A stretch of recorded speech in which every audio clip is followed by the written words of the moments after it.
جب سارے عرب میں اسلام پھیل چکا، اللہ تعالیٰ کی بھٹکی ہوئی مخلوق اپنے اصلی مرکز پر آ چکی، اسلام کے عقائد و اعمال اور شریعت کے اصولوں پر فروغ کی تکمیل ہو چکی، حکومت الہی کا قیام عمل میں آ چکا ہے اور سارے عالم کی رہنمائی کے لیے ایک جماعت تیار ہو چکی ہے، اس وقت یہ حکم نازل ہوا۔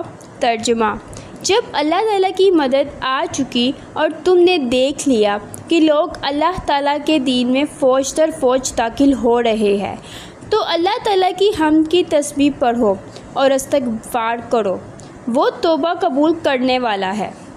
اس سے نبی اکرم صلی اللہ علیہ وسلم کو یہ منشاء الہی معلوم ہو گیا کہ اب آپ صلی اللہ علیہ وسلم اپنا کام ختم کر چکے ہیں، دنیا میں آپ صلی اللہ علیہ وسلم کی رہنے کی ضرورت باقی نہیں رہی۔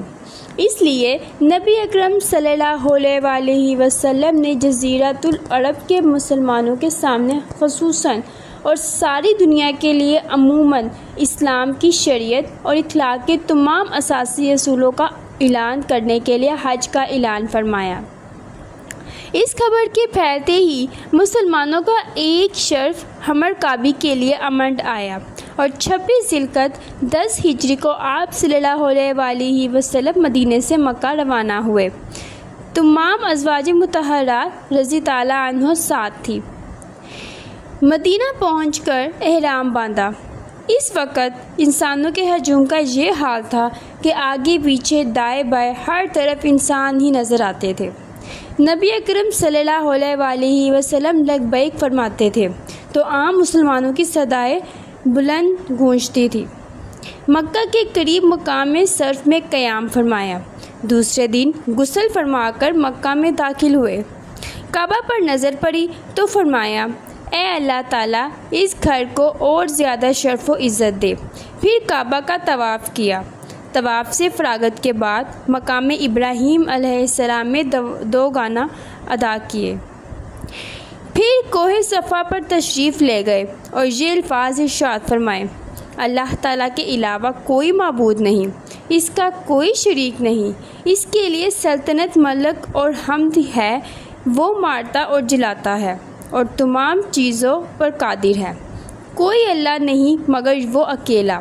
اللہ تعالیٰ نے اپنا وعدہ پورا کیا اور اپنے بندے کی مدد کی اور اکیلے تمام قبائل کو شکست دی۔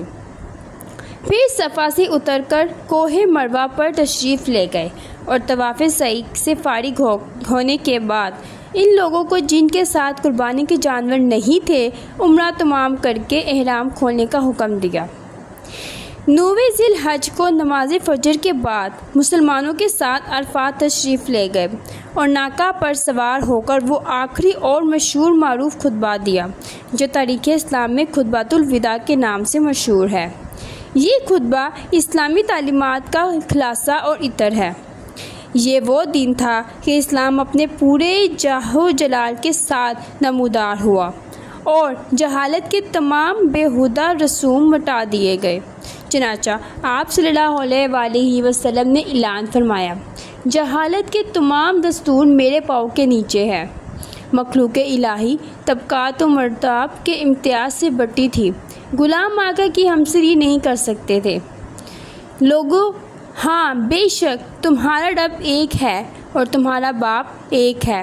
ہاں، عربی کی اجمی پر اور اجمی کو عربی پر، سرخ کو سیاہ اور سیاہ کو سرخ پر کوئی فضیلت نہیں مگر تقویٰ کے سبب۔ اللہ تعالیٰ نے تم سے جاہلیت کی جہالت اور آباء و اجداد پر فخر کو مٹا دیا۔ ہر مسلمان دوسرے مسلمان کا بھائی ہے اور سب مسلمان آپس میں بھائی بھائی ہے۔ غلاموں کے ساتھ برابر کا سلوک کرنا چاہیے۔ تمہارے غلام جو خود کھاؤ وہی ان کو بھی کھلاؤ اور جو خود پہنو ان کو بھی وہی پہناؤ۔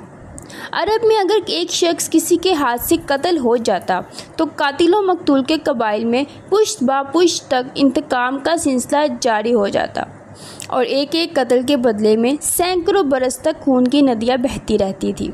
آپ صلی اللہ علیہ وسلم نے اس جہالی حمیت کو ختم کر دیا اور سب سے پہلے اپنے خاندان کا خون ہدر کیا۔ سارے عرب میں نہایت وسیع سودی کاروبار پھیلا ہوا تھا۔ سرمایہ دار غربا کا خون چوستے تھے۔ ہر مقروض اپنے قرض خواہ کا غلام تھا۔ آپ صلی اللہ علیہ وآلہ وسلم نے ان تمام رسومات کو ختم کر دیا۔ جاہلیت کے تمام سود باطل کر دیے گئے اور سب سے پہلے اپنے خاندان عباس بن عبد المطلب کا سود باطل کرتا ہوں۔ عباس بن مطلب سودی کاروبار کرتے تھے اور بہت سے لوگوں کے ذمہ ان کا سود باقی تھا۔ عورتوں کے معاملات میں اللہ تعالیٰ سے ڈرو، تمہارا عورتوں پر اور عورتوں کا تم پر حق ہے۔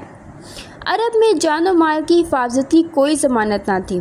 جس کو جو چاہتا تھا قتل کر دیتا تھا اور جس کا مال چاہتا تھا چھین لیتا تھا، اور ان دونوں کی حرمت قائم کی گئی۔ تمہارا خون اور تمہارا مال تا قیامت اسی طرح حرام ہے جس طرح یہ دن اس مہینے میں اس شہر میں حرام ہے۔ حضرت محمد صلی اللہ علیہ وآلہ وسلم نے خطبۃ الحجۃ الوداع کے موقع پر حج کے مسائل بیان کرتے ہوئے فرمایا، سال کے 12 مہینے ہیں جن میں 4 مہینے قابل احترام کے ہیں، 3 متواتر ذوالقعدہ، ذوالحجہ اور محرم، اور چوتھا رجب کا مہینہ ہے جو جمادی الثانی اور شعبان کے بیچ میں آتا ہے۔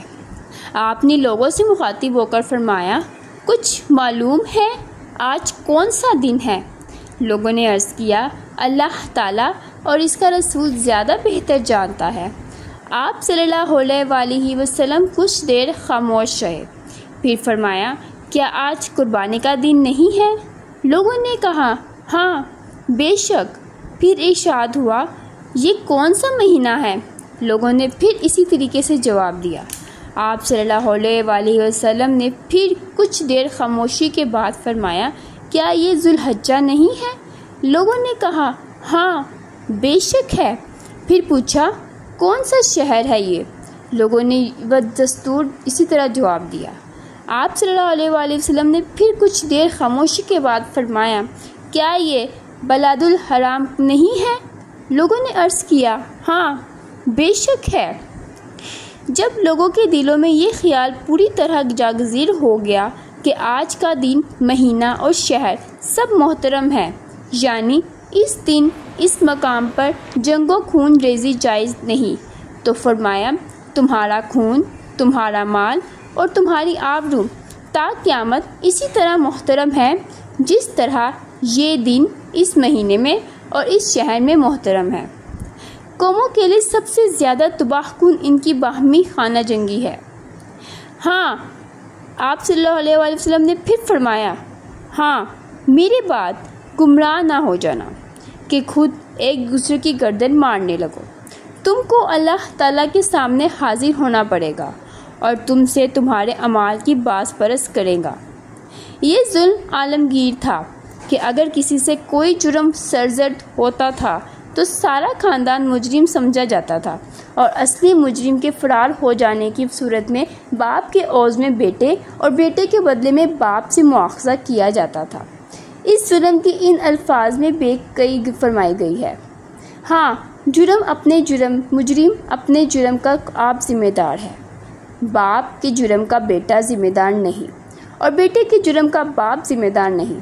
اسلام سے پہلے عرب کی بد نظمی کا ایک بڑا سبب ان کی خود سری تھی کہ ان کا ہر فرد اپنی جگہ اپنے آپ کو حکمران سمجھتا تھا اور دوسرے کی ماتحتی اور فرما برداری عام شمار کرتا تھا۔ چنانچہ مسلمانوں کی شرازہ بندی کے لیے انہیں عطائے کی تعلیم دی۔ اگر کٹی ہوئی ناک کا کوئی حبشی بھی تمہارا امیر ہو اور تم کو اللہ تعالیٰ کی کتاب کے مطابق لے چلے تو اس کی اطاعت اور فرمانبرداری کرو۔ اس وقت سارا عرب اسلام کے نور سے منور ہو چکا تھا، کفر و شرک کا نام و نشان باقی نہ رہ گیا تھا، تمام مخالف قوتیں پامال ہو چکی تھی۔ اس کا اعلان ان الفاظ میں فرمایا، ہاں شیطان اس بات سے مایوس ہو چکا ہے کہ اب تمہارے اس شہر میں اس کی پرستش قیامت تک نہ کی جائیں گی، البتہ چھوٹی چھوٹی باتوں میں اس کی پیروی کرو گے اور وہ اس پر خوش ہوگا۔ خطبے کے آخر میں ایک مرتبہ پھر اسلام کے فرائض یاد دلائے، پھر اپنے پروردگار کو پوجو، 5 وقت کی نماز پڑھو، مہینہ بھر کے روزے رکھو اور میرے احکام کی اطاعت کرو، اللہ تعالیٰ کی جنت میں داخل ہو جاؤ گے۔ خطبہ تمام کرنے کے بعد مجمع سے مخاطب ہو کر پوچھا، کیوں میں نے پیغام الہی سنایا؟ سب نے جواب دیا، ہاں۔ فرمایا، اے اللہ تو گواہ رہنا۔ پھر لوگوں سے فرمایا، جو لوگ اس وقت موجود ہیں وہ ان کو پہنچا دے جو موجود نہیں ہیں۔ خطبہ کے اختتام کے بعد آپ صلی اللہ علیہ وسلم نے تمام مسلمانوں کو الوداع کہا۔ اس خطبے کے بعد مناسک حج ادا فرمایا۔ 31 ذی الحجہ تک مینا میں قیام رہا۔ 31 ذی الحجہ کو یہاں سے نکل کر وادی محصب میں قیام فرمایا۔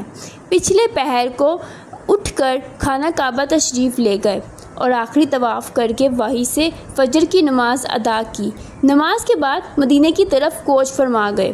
راستے میں مقام خم میں صحابہ رضی تعالیٰ عنہ کے سامنے ایک مختصر سا خطبہ دیا۔ حمد و ثنا کے بعد آپ صلی اللہ علیہ وسلم نے لوگوں سے کہا، اے لوگو، میں تمہارے درمیان 2 بھاری چیزیں چھوڑتا ہوں۔ ایک اللہ تعالیٰ کی کتاب جس کے اندر ہدایت اور روشنی ہے، اللہ تعالیٰ کی کتاب کو مضبوطی سے پکڑو، اور دوسری چیز میرے اہل بیت ہے۔ میں اپنے اہل بیت کے بارے میں تم کو اللہ تعالیٰ کی یاد دلاتا ہوں۔